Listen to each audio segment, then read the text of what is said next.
All right. It looks like I'm live now, but I think there's a slight delay, so I'm going to make sure to confirm before I get started here.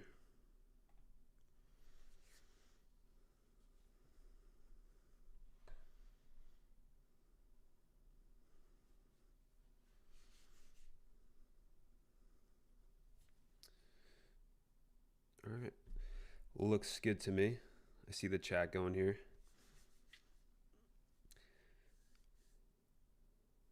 Cool. So I'll be on here for, I would say, about an hour or so.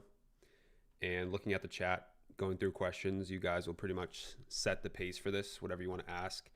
If I miss a question, I'm not ignoring it. There's probably going to be a decent amount going through there. So anything I see, I'm going to just pretty much go through them and break down any questions that come in the chat. So thank you guys for stopping in, and we'll get to it.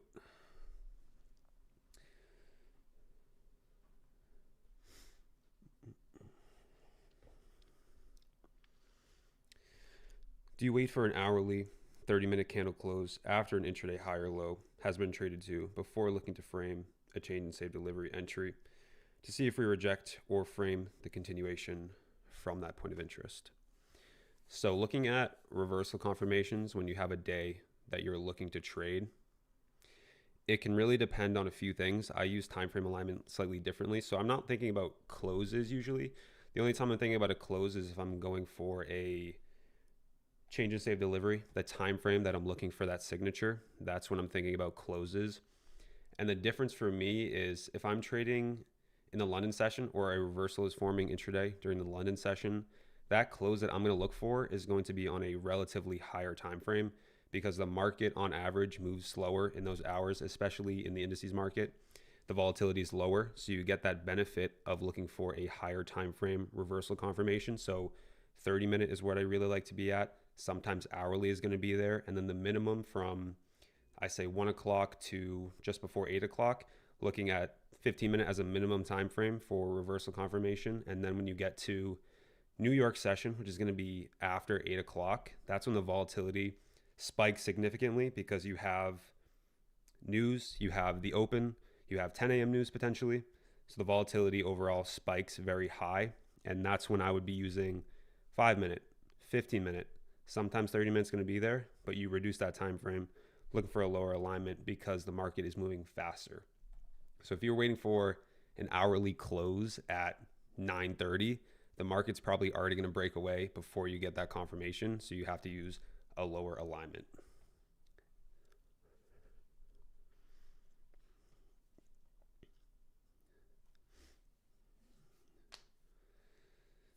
And that pairs in with any entry. So New York session, I'm using a lower time frame alignment.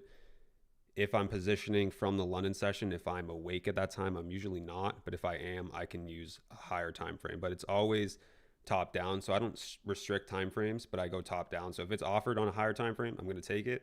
But I'm going to cycle down to what that minimum is for, depending on the time of day that I'm trading.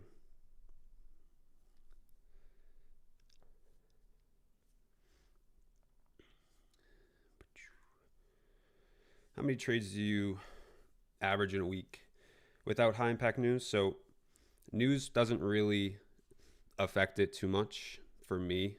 That doesn't really correlate if there's high impact news or not. My amount of trades per week doesn't vary. So weeks with high impact news, low impact news, on average, I'm going to find one on a slow week up to 3 trades per week. So usually on average, I say 2 to 3 trading days per week, I'm finding a trade. And that's usually pretty standard. It's very uncommon that I go an entire week without a trade. That means the action was extremely unfavorable. Most of the time, it's going to be 1 to 3 looking for, a high quality, high probability setup, trying to capture one move within that daily candle.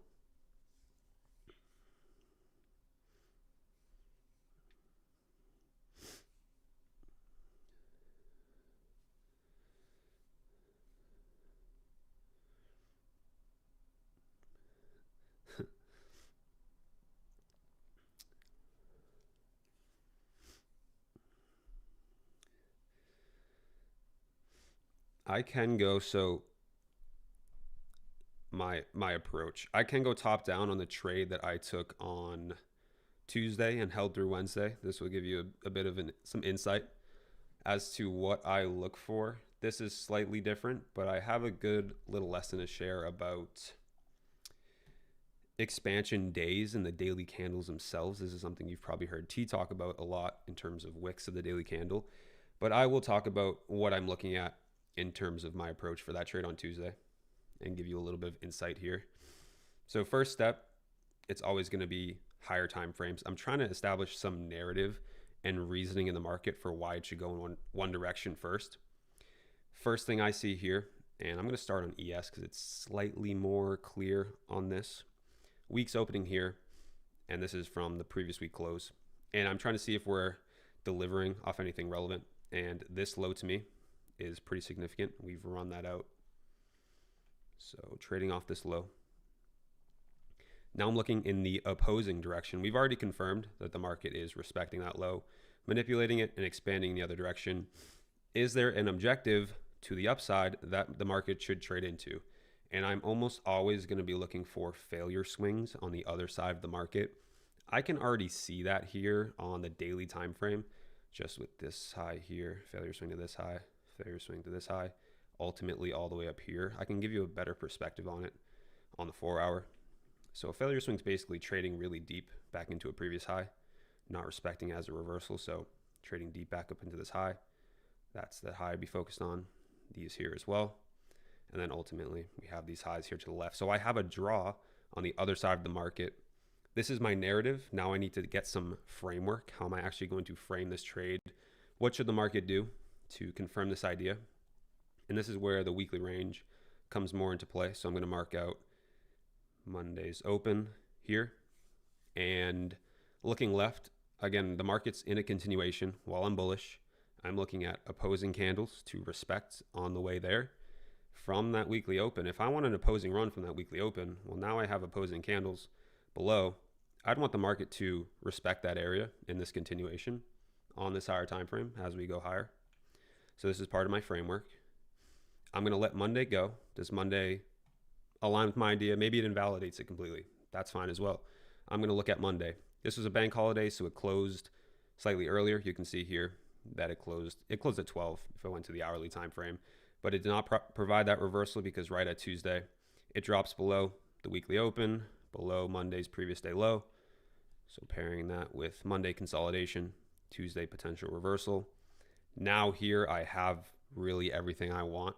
I have the narrative, the framework, the confirmation of the weekly range, and I looked at Tuesday as a swing entry and not a day trade for this reason that I mentioned that you've probably heard T talk about before. When you get a really deep run away from that daily opening price, that is not suggestive of an expansion daily candle. So this is the opening price of Tuesday. If I were to mark this out, I think it's pretty simple to say that this is not a shallow run below the daily open. So when I position here, I'm not assuming this is a day trade. So it's a very simple entry signature following 930.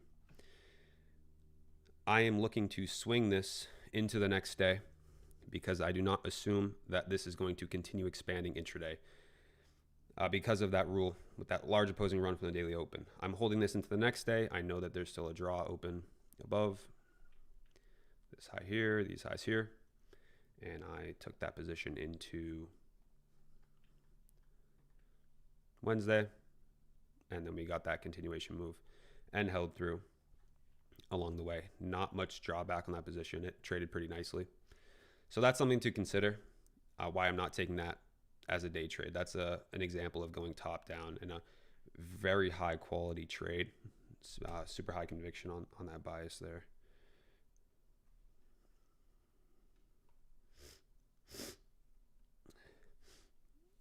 Five-minute entries is being in the New York session, and the 50-minute is not offering a signature to get on side with. That's when I look at the 5-minute. Would you say NQ is more difficult or manipulative than something like Forex, Euro, and GU? I wouldn't say so. It's maybe a little bit more volatile when you work with the Open of New York. It can be very static and then suddenly make a large move because of how the Open hits the market. And that's just the nature of indices. That may be off-putting for some people. For others, that may be appealing because you know when you should be trading. It's pretty obvious when we should be participating in the market on indices. Forex, I think it trades similarly, but it's just a little bit of I call it a slower paced market. For me, like on Forex, if I'm ever looking at that market, I never drop below the 15-minute just because it doesn't have that hit of volatility where the market just turns very fast and you don't really need a lower time frame alignment. So I wouldn't necessarily say one's better over the other, but it's really dependent on what you're looking to trade. I've always found indices to be a little bit more up to speed with what I like to trade.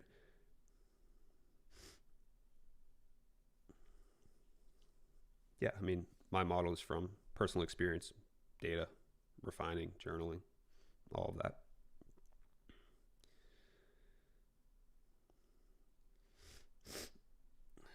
Why do you think so many traders get confused when it comes to having a solid strategy? I think it's confusing for everyone at the start because there is an overwhelming amount of information. If you don't have someone telling you study this, this, and this, you are going to go on the internet and you are going to find 100 different people saying 100 different things is the best. And that's going to cause confusion for absolutely anyone. I think that's normal at the start. Eventually, over time, you do have to settle into one thing. What is it that you're looking to trade? What resonates best with you? And I've talked about this before with other people, is that your trading approach should really be aligned with who you are as a person, or if it's not, you have to align it in your life where if you are naturally someone that's fast paced, you think quick on your feet, you don't like to be waiting for things, and you're probably not going to be this type of trader. You're likely going to be more like a scalper because naturally you're just resonating with that style of trading. If you're like me, for example, I trade like this because in my life I like to be very planned out. I move very slowly. I don't make fast decisions. I try to, be very structured in what I'm doing. So this type of trading makes sense. There's no barrier that I have to go through. This is where I found my trading, and I think everyone's eventually gonna get to that from themselves. It's just at first, it's just a lot going on, and you may see someone's doing good at this point, and you're gonna try to change your strategy, and it's just a continuous cycle until you figure out, the one that works best for you. I would say focus on refining over adding new things. That's going to get you a lot farther.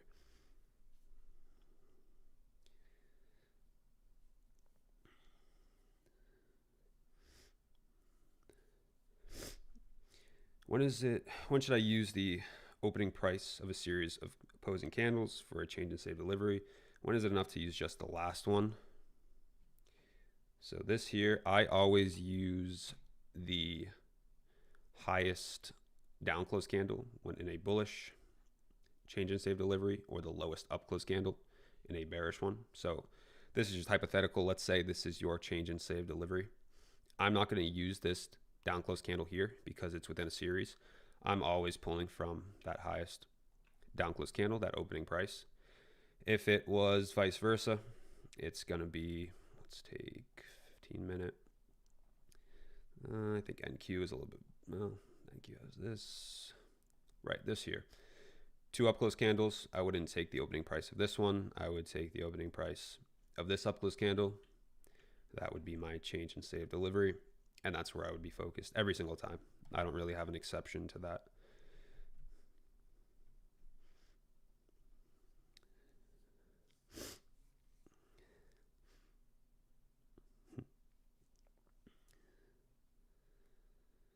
Red folder news, focus on, it depends what you think about red folder. High impact, the ones that are going to be significant, like you asked. So he asked, how do you filter out red folder news? Like this week, for example, how do you know which is more significant? Significant news drivers in the most consistent way is going to be CPI, so Consumer Price Index, non-farm payroll, NFP, which is going to be pretty much the first Friday of every month, or the first full week that Friday. CPI can land Tuesdays, Wednesdays, or Thursdays. And then you have FOMC press conference, which is 8 times a year. You'll have those, which is a PM session. That's a high impact news driver. Those three, you don't want to be really opening trades before. You don't want to hold any open trades through those events because you don't have control of your risk management. So those three, I would section off as high impact. The rest to me are more of, okay, there's news at 8:30 and it's not one of those three. It's a volatility driver, and I'm going to pair that with an entry. Maybe I'm looking for added confirmation, so I'm going to let it trade through. Those are the things that I look for 8:30 or 10 o'clock if news falls outside of those three categories.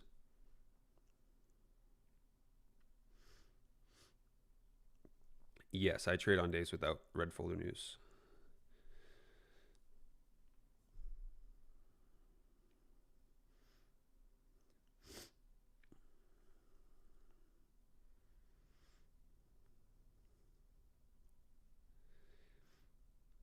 The B adjust on the futures chart, I've always used it just because, well, I use it because I've always done that, and it creates gaps. I know some people will prefer it off, but it creates these gaps, which I don't like. I like to have that closed off. And to me, it's just been far more consistent that way.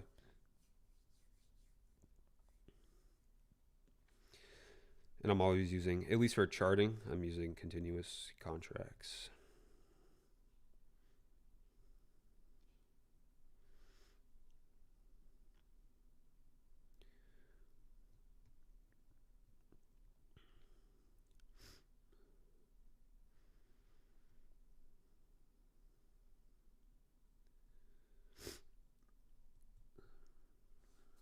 If a continuation day doesn't have a wick through Asia or London session and it's already near the target, should we aim for higher prices during New York? So this is going to be like this day, for example. It's basically this here, this type of day.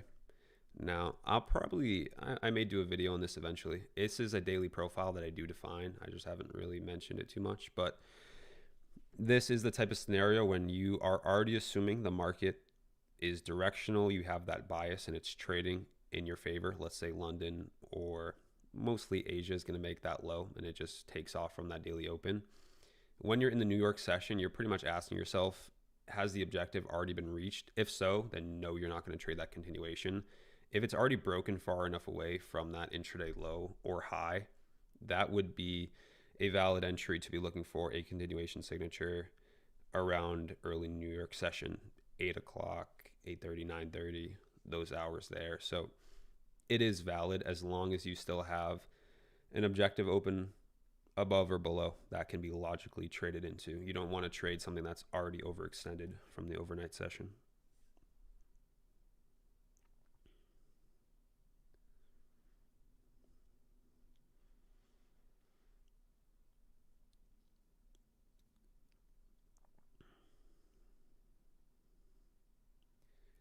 Trades, how long do your trades usually last? It's definitely pretty varying. Some trades will be quickly. If you're trading, let's say you get an entry at 9:30 and it happens very fast, that can be potential. That's not as common though. Most of my trades are probably 2 to 3 hours.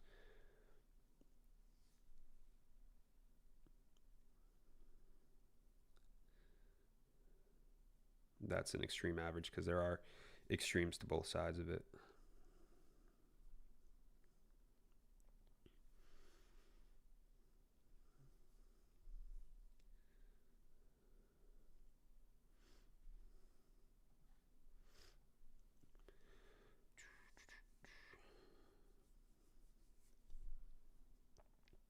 Yeah, this week's weekly profile would just be expansion, and then you close out the final day expecting it to cap the weekly range. So from this is Monday and Tuesday in one candle, but you have that expansion through Thursday.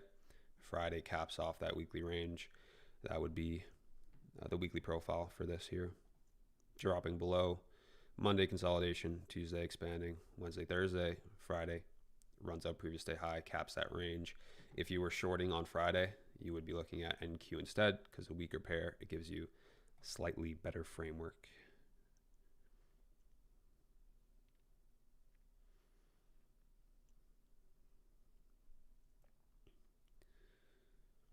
No, I do not post every trade that I take. pretty far from it.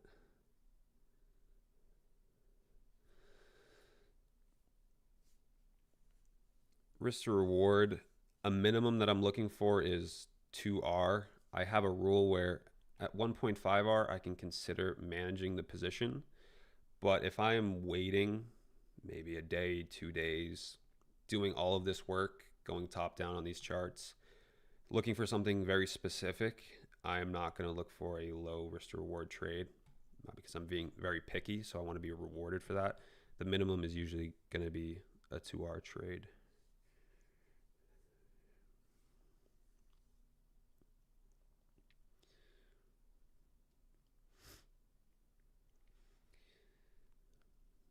How many pairs would you recommend someone trading the weekly range? That's a really personal thing. So for me, I trade indices because I found that's all I need and that's what I do best. Some people will venture off into trading gold, oil, some major Forex pairs, maybe YM, but that is really dependent on your personal experience with that because they all do, in my opinion, trade slightly differently. You can look for the same logic, but I found working with the same pair, you pick up on things just a little bit better over time, and that's why I stick to just ES and NQ. Extremely correlated. They have the 930 open. The news is very direct on this market, and I've been watching it since I started trading because I started with stocks and options, and that is forcing you into watching 930 opens, SPY, QQQ, all of those things. So I've been watching it for a while. It's just where I'm most comfortable.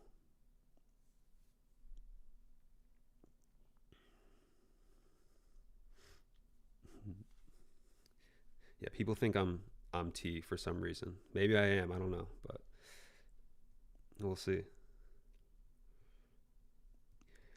Do you use COT open interest in your analysis? No, I don't use anything like seasonality or any. I guess you maybe would call it macro or fundamentals. I don't use anything like that. Just the economic calendar, which I guess would somewhat fall in that category. But I'm just doing that to understand when volatility is going to hit the market.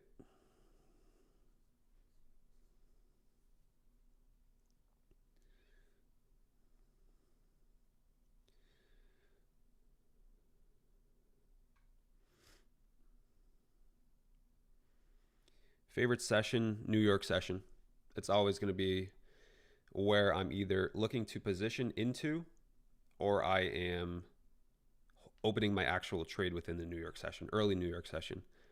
Just on average, if you did nothing else and you didn't try to get anything specific and you only took trades based on a time window, your best results would be from 8 o'clock to 11 because the market is the most directional at that time.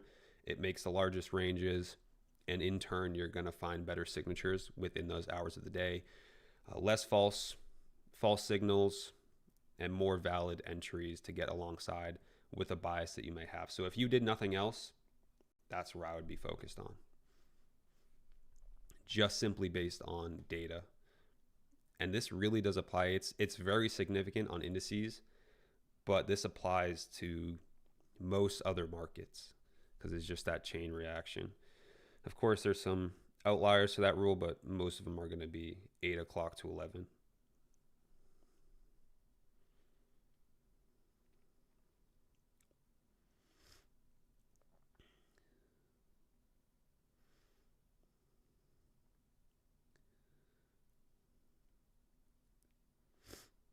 Yeah, stocks. That's this you mentioned. Futures and forex have fewer daily gaps, and stocks have cleaner price action. Thoughts on reading price on stocks? Yeah, that's why I wouldn't day trade stocks. I can't personally because of the gaps on the daily time frame. If you were to go to something like this is NQ, but if you were to go to the ETF, you have gaps. I would have no idea where to start with this daily time frame. It's very difficult for the logic that I apply. So this is makes a lot more sense. And I know I had my face cam on right there. QQQ has gaps like this. This is what I was referencing instead of NQ.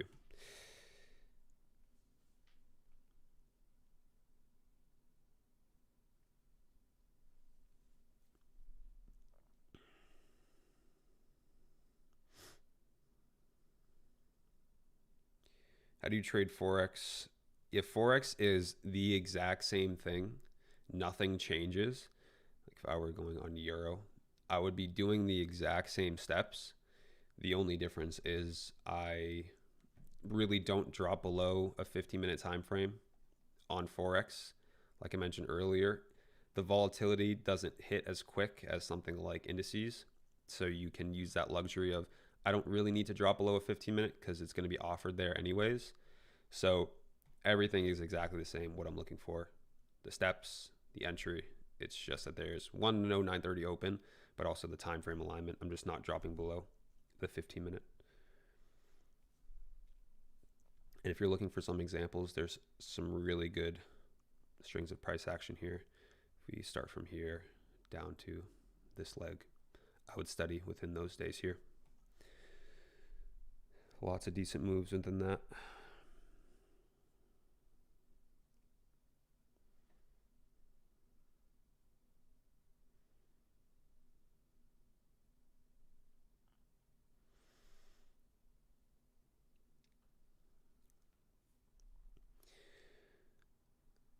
I don't use any indicators on my charts for separating the days. Anything you see on my charts from my posts are just drawn in by myself.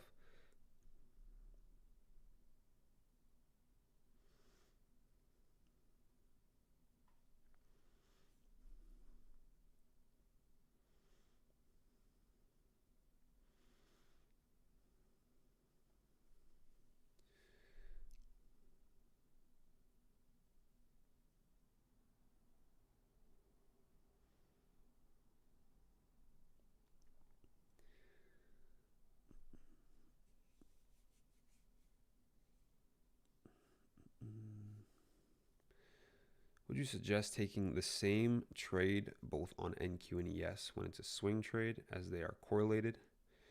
No. So if I'm taking a position on indices, and this goes for pretty much any market, I'm going to enter, if I'm long, I'm going to enter on a relatively stronger pair. If I'm short, I want to enter on the relatively weaker pair. And the basis of that is you can use something like a divergence. That'll give you an idea, but even more so, I want to be entering on a stronger or weaker pair relative to the side of the market that I'm looking to enter, just because you're going to get more follow through on that pair. So something like you could take Friday, for example. This is pretty simple, is that if you're looking to short, if I'm comparing ES and NQ here, it's pretty obvious that NQ is weaker. One, I can see if I just compare Thursday's candle, very struggling to get to the upside on NQ, while ES isn't having much of an issue. And then the same thing we follow through where we have a divergence off the highs. That is something I would be looking at. Okay, if I'm shorting, I'm going to focus more on NQ here. Even if I went down to, let's say, 30-minute, and I was comparing them at this point, I can see even at the open, it's showing that slight difference in relative strength and weakness. I can notice that pretty quickly here where NQ is getting this close below, where ES is slightly stronger and it is not getting that close through. So I would want to be positioned on NQ here because I'm going to get better follow through on my entry. And I just deleted NQ from my list here. There we go. So I'm kind of looking for one, comparing similar price swings because they're correlated pairs, but also divergences is the simplest way you're going to get to that conclusion.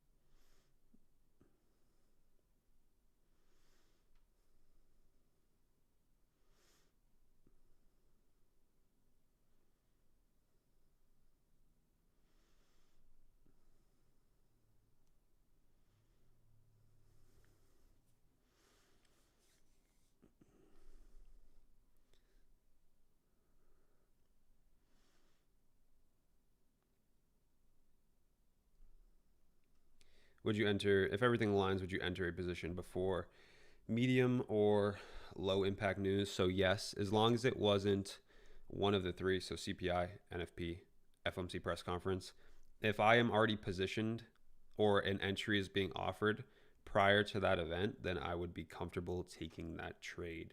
If the reversal is already established, I'm going to assume that that volatility entering the market is just going to push price more in my favor, just in a faster way.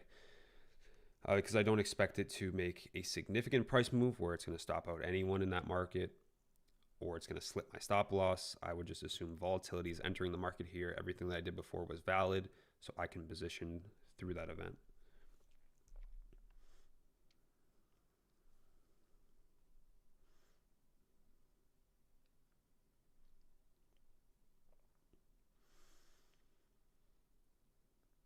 Low frequency trading overall better for people that are still searching for consistency. Maybe I'm a little bit biased because that's what I do and I've always found more helpful. Of course, some people are going to resonate with other things more, but I think there's a give and a take to absolutely anything. Lower frequency, you have to sacrifice some things. Higher frequency, you have to sacrifice some things. Higher frequency is going to be really difficult to, I think, establish a really good edge. And then also, you have to be really strict on risk management because you can lose sight of things pretty quickly. One day, things can go wrong pretty quickly when you're making those fast decisions and maybe you're not fully thinking through. The lower frequency side is it becomes slightly more difficult when you are waiting. You have to be patient. So it can be uncomfortable for some in the beginning to say, the market's moving and it's always moving, but you're not necessarily looking to get on side or capitalize on it. So you're going to watch the market go without you plenty of times because it's just not your trade. And that can be uncomfortable, but I think at first that's just a barrier. And then the other side of things is, okay, you can think your trades through very well, and you can execute them more accordingly to what you really need to be doing. And then also it's less likely you're going to lose control of your risk management. You're not going to have some significant blow up day because you're looking for that one trade. If you're willing to step away when it's not there, you just, to me, I've found that to be a lot more consistent because I tried my fair share of scalping earlier on. People do make it work though.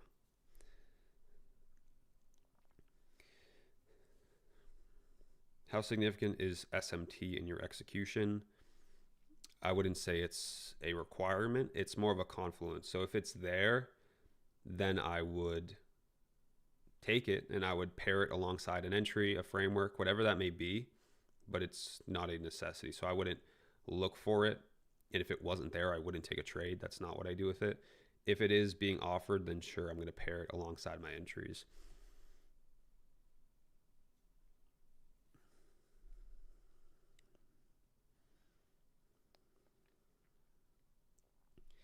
Any advice for someone who just started 6 months ago? Mostly knowing that 6 months may feel like a lot, but it's really not, which is to some people that may be discouraging. To others, that should probably be very encouraging because it does take time. If someone ever told you it's going to be quick, promise it will not be. And really just focusing on, talked about earlier, not getting lost in too much information, finding something that actually resonates with you, focus more on refining that, getting your experience, and just continuously building that. That's what I would focus on instead of every time you try to add something new, every time you maybe reset your strategy, and you're going to have that, you're resetting your experience, and your experience is like the most important thing in trading. So you never want to be continuously resetting your progress. So journal your trades, focus on one system as much as possible. Of course, you're going to add and refine things out, but no major changes along the way.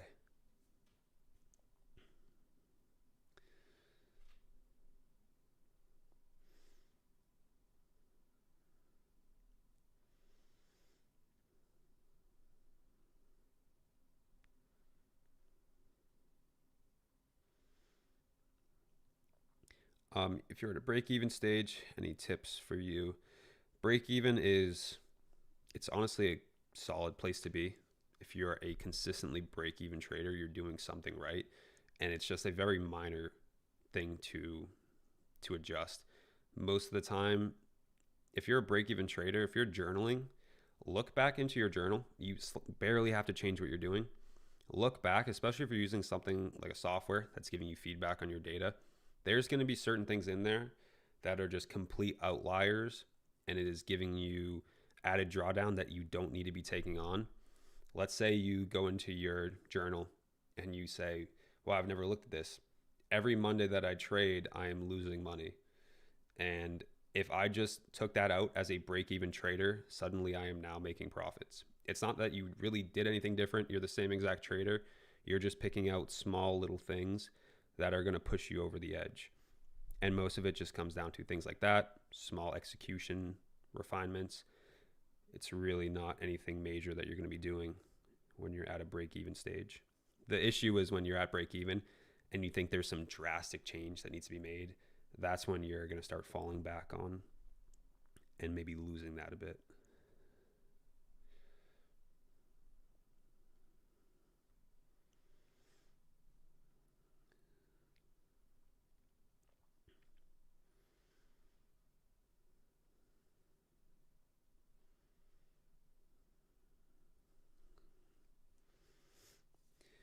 How do you know when to trade on a day without news? Sometimes the intra-week reversal has been confirmed for me, but the day after the reversal consolidates. So when it comes to news on the economic calendar, it's not something that, if there is no news within a week, that does not mean that that week will be consolidated. It doesn't mean that week cannot have large range price moves. That is not what the economic calendar is telling you. And same goes for a week when it is loaded with high impact news events. Every single day has something going on. That does not qualify the week to only provide expansion days or only make large range moves. That's really not the purpose of the economic calendar. So it's not really going to be telling you that. What you should be using the economic calendar for is, I know volatility will enter the market at this time and this time. If it's a high impact news driver, well, then I know I have to sit out of that market and not hold any trades through it. If it's a low impact news driver, I'm going to be pairing that with my entries, pairing that with confirmations. That's how I'm going to be focused on things. And then knowing when to take a trade, it's all about the framework on your charts.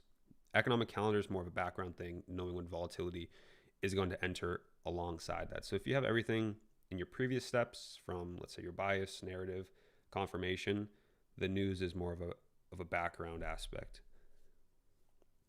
that you can pair with it.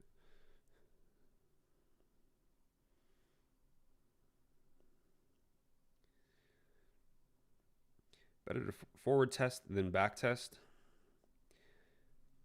So is it better to forward test or back test? I would say at the beginning, when you are building up your approach, back testing is going to serve you well. Not that you wouldn't forward test at the same time, but back testing, and this doesn't mean you have to do anything fancy.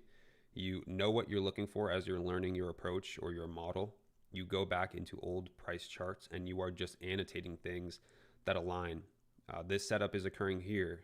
You're building your eye for certain things because trading to me is very visual. So if you can build your eye to certain signatures in the charts when you are trying to establish that experience with your model, that's going to be super helpful because it's going to help you see it live. At the same time, of course, you'd be forward testing it. As you already understand what you're looking for in price, then it moves more towards you need forward testing, getting that experience, because a lot of it comes down to your execution and the small little details that you're only going to get in a live market.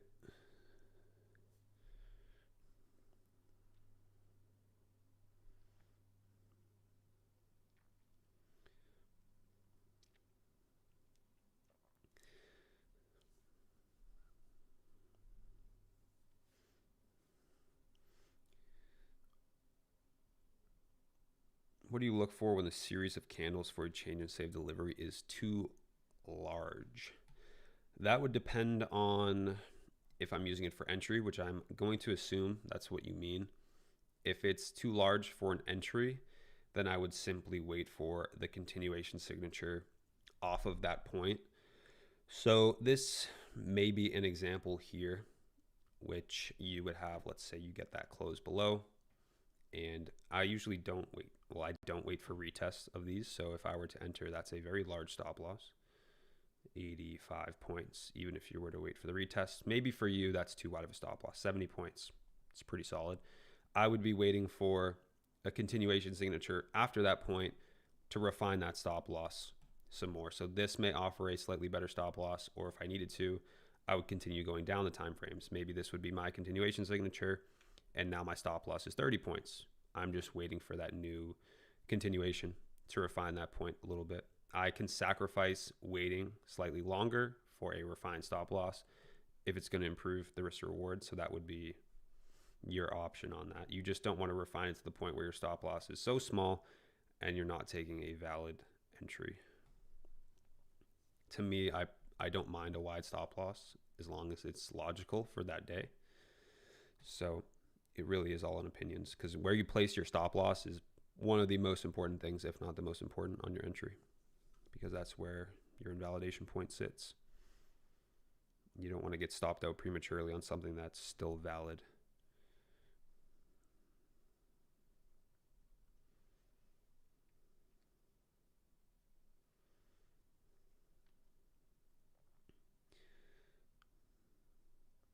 Sometimes reversals happen at 10. What time do you usually take your entries? That's, again, it really depends on, some days are going to be later in the day. Some days are going to be earlier. Maybe it's prior to the New York session. It's just, is it valid or not yet? That's really what I'm looking at alongside my rules. So 10 o'clock, I don't see that as very late. If a reversal hasn't established by, let's say, 12 o'clock, late 11 o'clock, I'm going to assume it's probably, well, you can make the assumption if you're waiting that long, the market has just been consolidating or not aligning with what you're looking for. That would be when you would likely stop looking for an entry.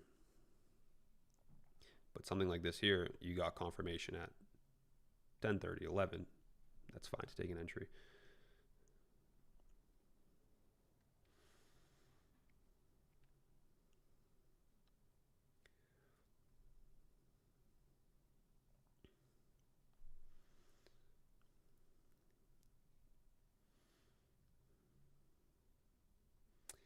No, I do not trade gold.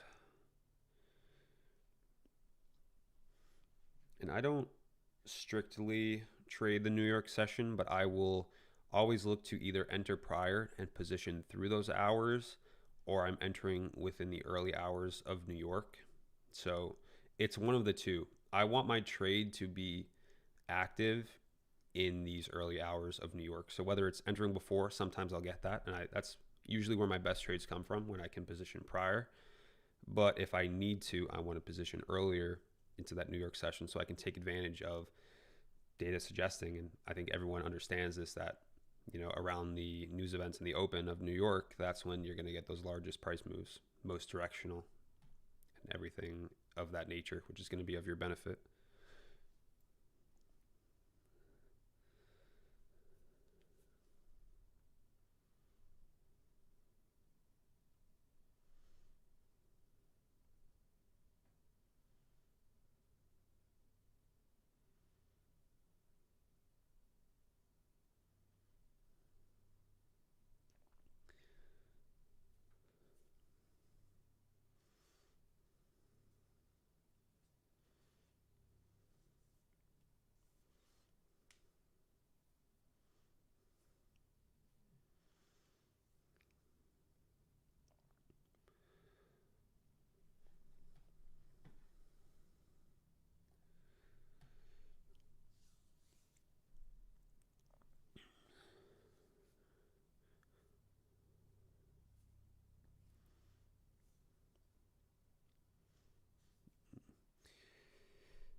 One piece of advice you wish someone had given you when you started.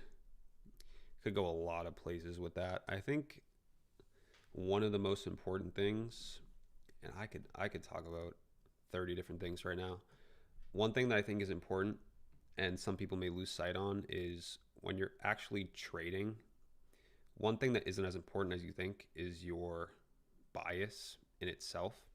In terms of getting that right or wrong, you can be wrong on your bias and still lose no money, or even make money trading some invalidation of that bias. Because what's most important is building a process intraday and getting really good at confirming your ideas. That's been, for me, in terms of execution, the most important thing. And it's something that's slightly difficult to teach because there's a lot of aspects of it, at least kind of in the public section of things. But the way that you are managing your process intraday and getting confirmation when the bias itself, some people may assume that's extremely important and you need to get that right to have a winning trade. It's really not true. If you have an incorrect bias, but your confirmation is good enough where it doesn't put you onside in that incorrect market, then it doesn't matter because it's all about execution. So I would say that's the most important thing that I would focus on, is how can I refine my process so much that I can bail myself out when I'm wrong. Because if you can be wrong and be break even, that is a win. And if you can be right and get on side with your trades, then it's going to make a really big difference. Of course, you're never going to avoid every loss. That's not what I'm saying. But if you can avoid losses when you're incorrect on your bias, that's going to be to a really big advantage to you.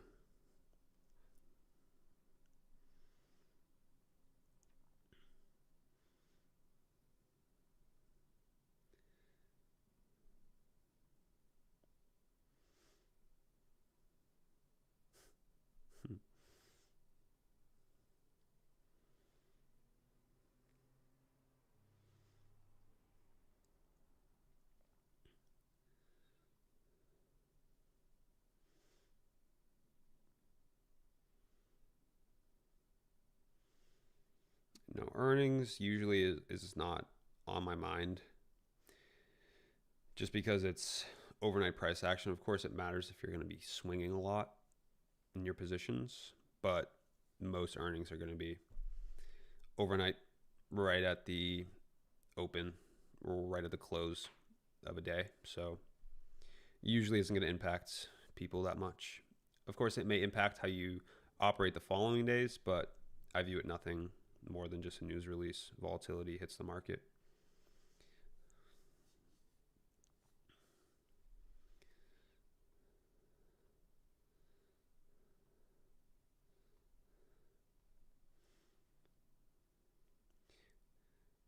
Thoughts on macros? Not something that I personally use. Just volatility drivers, proven things that are bringing volatility into the market every single time. Session opens, news releases, and then the only other time that I really care about is the daily open. Anything else to me is more of an assumption if the time itself makes a difference. I know some people use it as the open of a new candle or close of a candle. To me, it's not. It doesn't really make its way into my approach.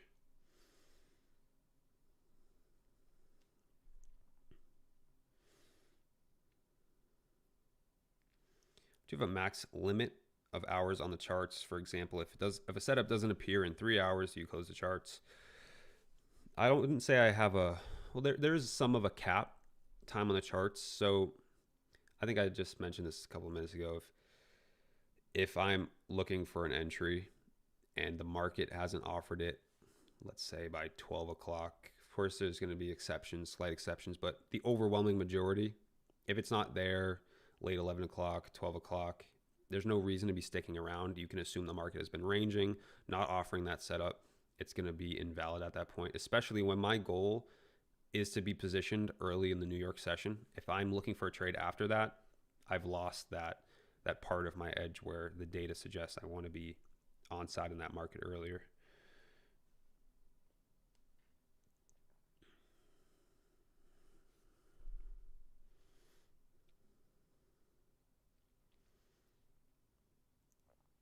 How do you manage to keep your charts clean and simple when forming a trade idea?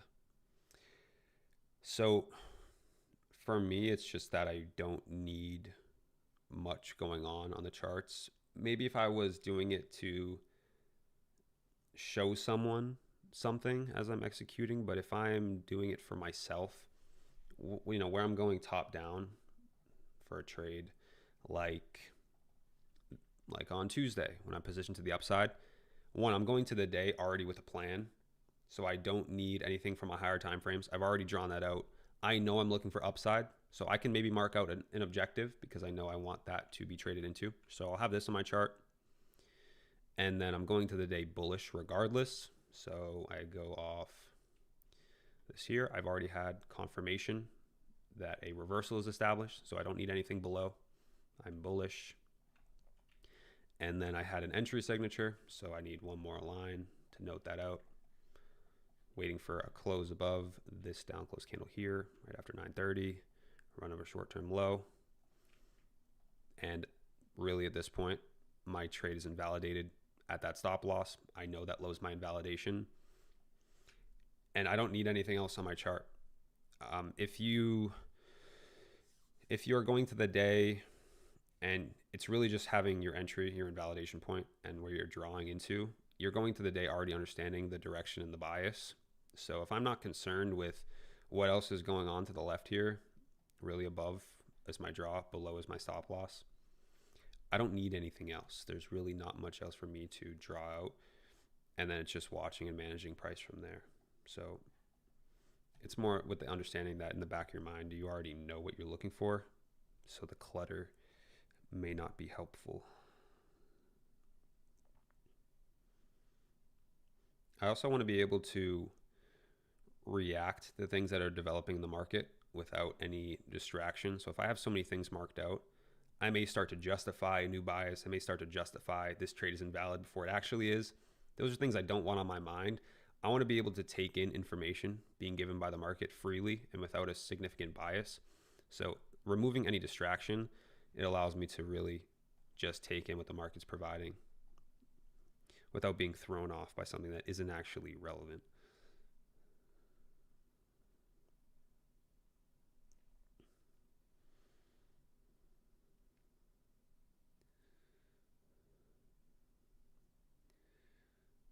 I mean, how do you find so many trades with this approach? I wouldn't say I find so many trades. I find enough for what I look for. So my, 1 to 3 trades per week is what I find. And it's more so I'll find more trades because like that process that I mentioned before, I have a certain process that I can maybe trade things that wouldn't align with the classic thing. So, I mean, I've posted trades where people say, that's not your approach. And obviously, of course it is. But it's because some things develop in a way where maybe an invalidation trade where it seems like that's, the end of the day there. Sometimes in my process that becomes a new opportunity, and that's something I could trade. That increases the frequency slightly, but we'll take a trade like that one on Tuesday. That's an A plus standard setup that I think everyone would understand when it aligns. So it's just over time, there's some specifics to it that create a slightly higher frequency, but I wouldn't really call it that.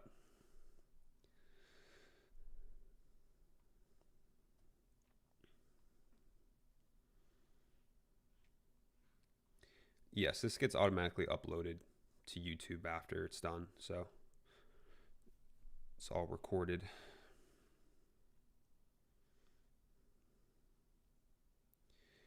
Do you set break even or let your trade run naturally without interfering with your stop loss?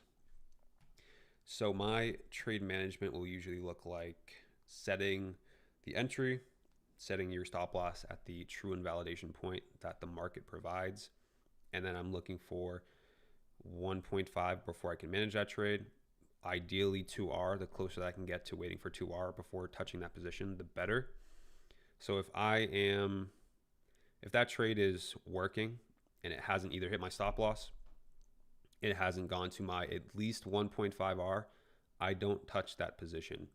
And reason being is initially one of my biggest issues was jamming my stop to break even earlier on. When you plan out the trade, you do everything you need to, and you feel like you got it right to that point, and it slightly moves in your favor, and you jam that stop loss to just past break even, because one, it feels like you're protecting your position, which technically you are, but it's not to your benefit. And it also secures that you were correct on the trade because you're guaranteeing that it doesn't turn into a loser. Now that may feel good in the moment, but over time that doesn't work out because you are now taking, when that happens, inevitably it's going to happen most of the time. In my opinion, that's my experience. When you jam your stop loss, it's going to come back, stop you out, and it never hits your true invalidation point, which was your previous stop loss, that's going to be an issue because you're going to take full size losses when it hits your stop loss, but you're never going to take that full size win because you are aggressively managing that position and not letting it work first. So over time, that's going to hurt pretty bad on your performance. So I try to be hands off, taking that entry, letting the market work until it really goes in my favor and I can consider managing it, scaling it out. I want to not be touching it too much. If I take a full loss, then that's fine. That's what I committed to. That's what I found to be the best for me.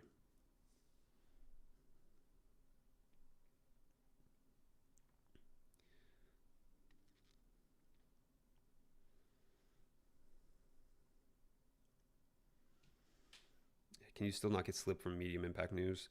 So there is always that chance with these lower impact events, not one of the three that I mentioned.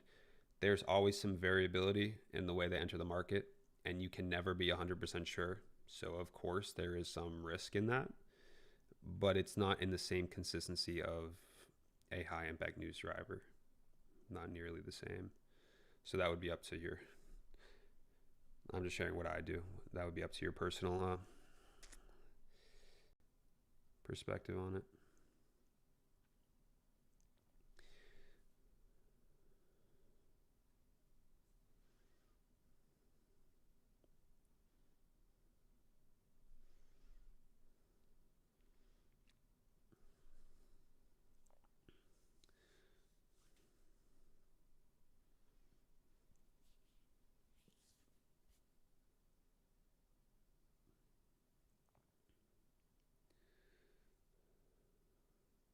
When the market is in a trend, let's say bullish, and there is a dealing range, do you wait? Do you keep buying if your model appears, or do you wait for the market to retrace at least 50% before looking to buy? So I don't mark out premium and discount on anything.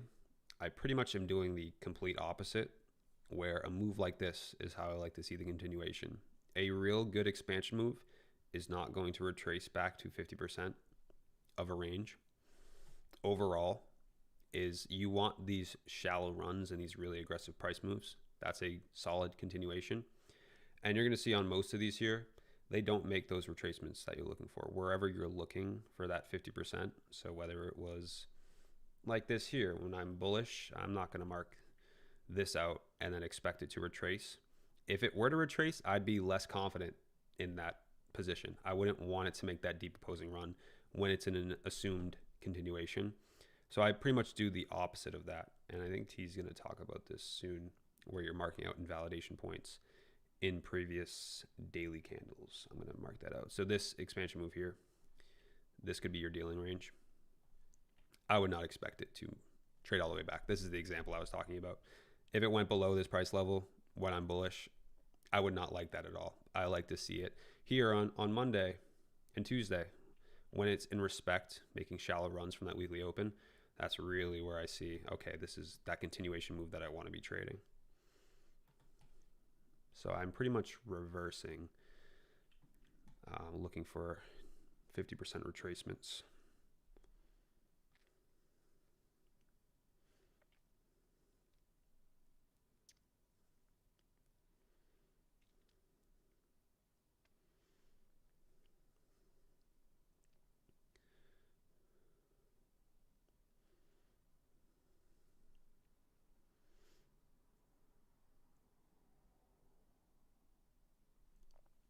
What's stopping you from making a bot to trade based on your rules? Because there's always a hint of discretion that's involved with this type of trading. So systematic discretion is what I would call it. There's certain things that may align, and you probably could, and I'd be curious to see if that would be possible, but I don't think the discretion there's involved in the decision-making process.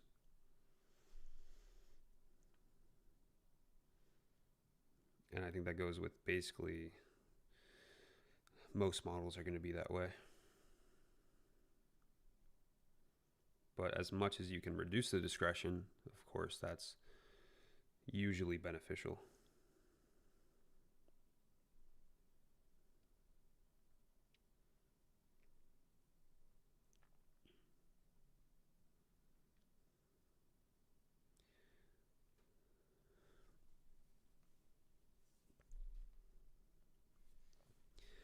How many backtesting hours did you have in before in the beginning? A lot, I would say. That's probably what I was doing most of the time, just because I was really into the charts itself. So going back in price and spending, I would say at least 5 to 6 hours a day going back in price. And it was more so because I enjoyed it. It didn't really feel like intense work. It's something that I wanted to do. So in my free time, that's what I was doing.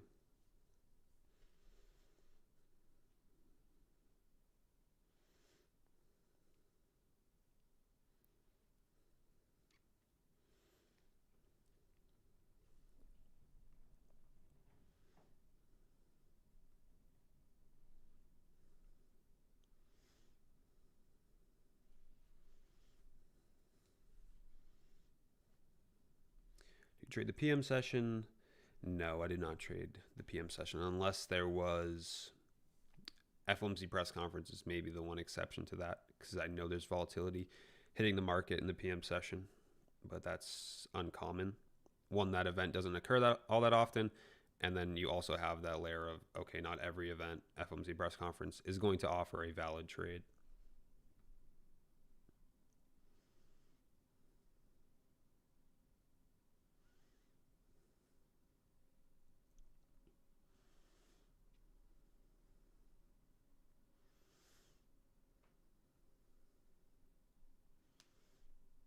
Do you target points or risk to reward? So I always do risk to reward in terms of, because you're adjusting, especially when you're thinking about your stop loss. So let's say you want to be thinking of it relative to the market that you're trading. So let's say this is my entry here. Let's just say theoretically, this is my entry on Friday. Stop loss has to go at that high, and I need to use my profit in respect to my entry and the required stop loss of this trade. So if you were always using, let's say, 80 points as your profit target, well, then that's not really providing you your two risk reward. I'm going to be doing that based on the points that are required for this year. And the same goes with stop losses. I don't have a point stop loss. I'm doing it based on what the chart is demanding, and then I'm adjusting my risk based on that to keep my dollar risk more consistent.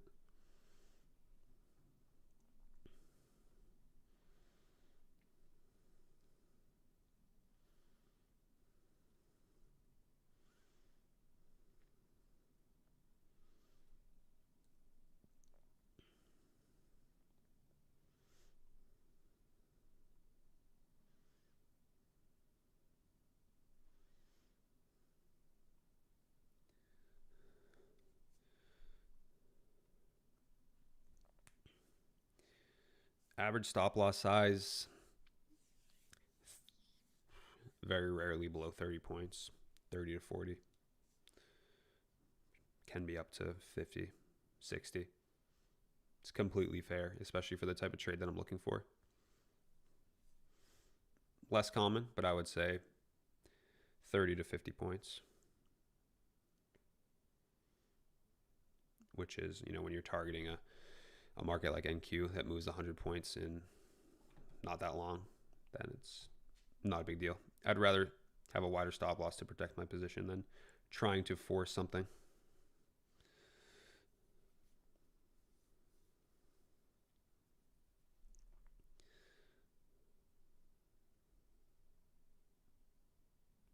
How to make effective notes while backtesting. So there's no real right or wrong answer to that. I think if you're backtesting in the first place or doing your journaling, whatever that may be, just the act of doing it itself is good enough, because you are actively reflecting on what you're seeing, what you see as a trade, what you see as an invalidation. Just simply the exercise of doing that is good enough. If you're taking notes, you can journal it. You can take screenshots. I think you should be annotating the charts as you go. That's where you would be annotating your charts more than you would when actually trading, because you're trying to note out things that you're seeing repeating, things that you think are relevant. What could I have done better if I was actually trading this market? That's something that you're thinking about when doing backtesting, and the same thing you're going to be thinking about when you're looking back on your trades when you took in a live market. And, that's what I would do earlier on when I'm trying to figure out, what do I want to trade? What am I looking for? I have concepts that I understand, but I'm not putting it together in a model. I would go back and look at this here. I would go to my chart, go to a higher time frame, and I'm trying to find, where do I want to be trading? Well, the market's moving aggressively in these moves here. What is leading up to these moves that is repeating, consistent? What can I find? Because this is the type of move that I'm looking for. I would backtest days like this and say, what is repeating in the framework, in the signatures, that I can turn into an actual approach that I can apply live. That's what I would be doing in my backtesting, and just noting out anything that I thought was relevant and important.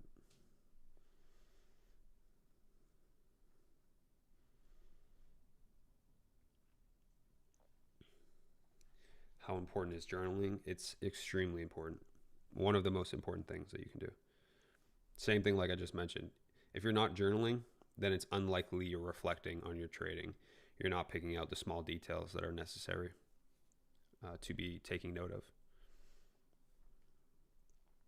Journaling is basically forcing you to look back on your trading, which if you're not doing it, you're most of the time going to end up going through the motions, which is a great way to plateau for a very long time.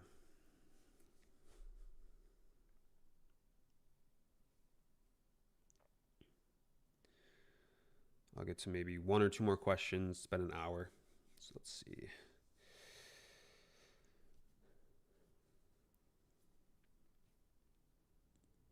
Do you always open a trade on the stronger pair and vice versa? Yes.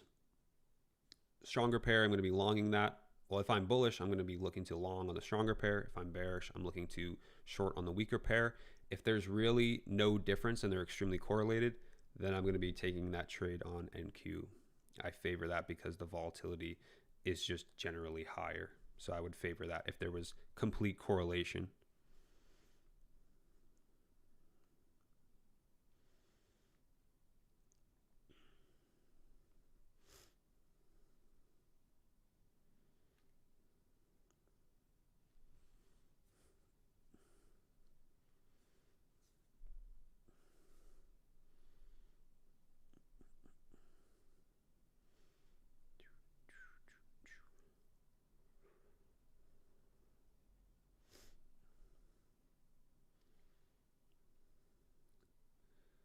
This is my 6th year of trading.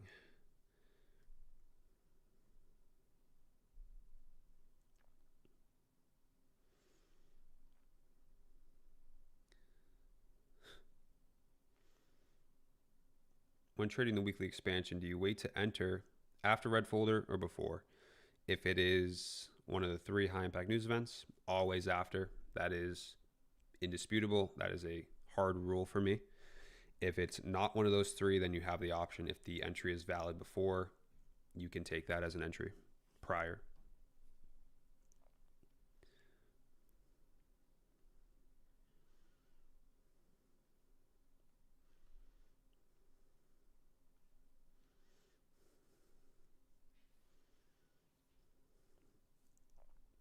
Do you think non-trading aspects are important too? Exercise and meditation? I think in a way, yes. It's more so, I mentioned this slightly before about your trading approach. Either it has to align with yourself in some way or another, so you're not fighting your natural tendencies when you're going to trade.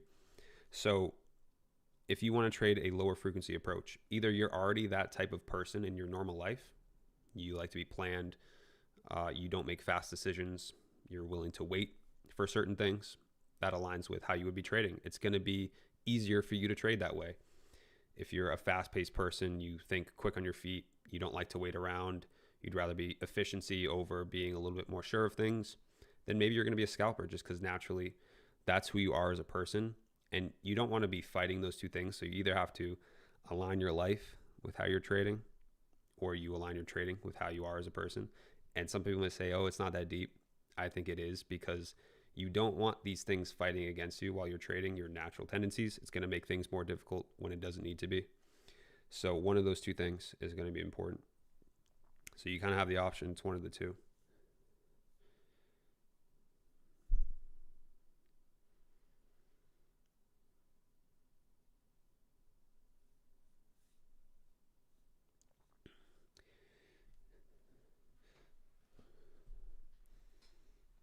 Best trading book on mindset. I mean, maybe I'm just biased because it's the first one. It's one everyone knows. Trading in the Zone's a good book. And then if you pick apart some parts of Long-Term Secrets to Short-Term Trading, there's some aspects in it that I don't pay attention to. It's more of an interest read. There's certain bits and pieces in there about risk management, Larry Williams' experience, some parts of psychology and how he approached the markets, which are extremely valuable as long as you can filter through some of the advice in the charts, which is going to be a lot more personal to you. But I will likely end it on that. Got through some good questions there. Hopefully you guys found it helpful. Thanks for coming by this morning. And we'll do it again. If you enjoyed it, just let me know. And we'll do another one of these in the future if you throw that in the comments. And yeah, enjoy the rest of your Sunday.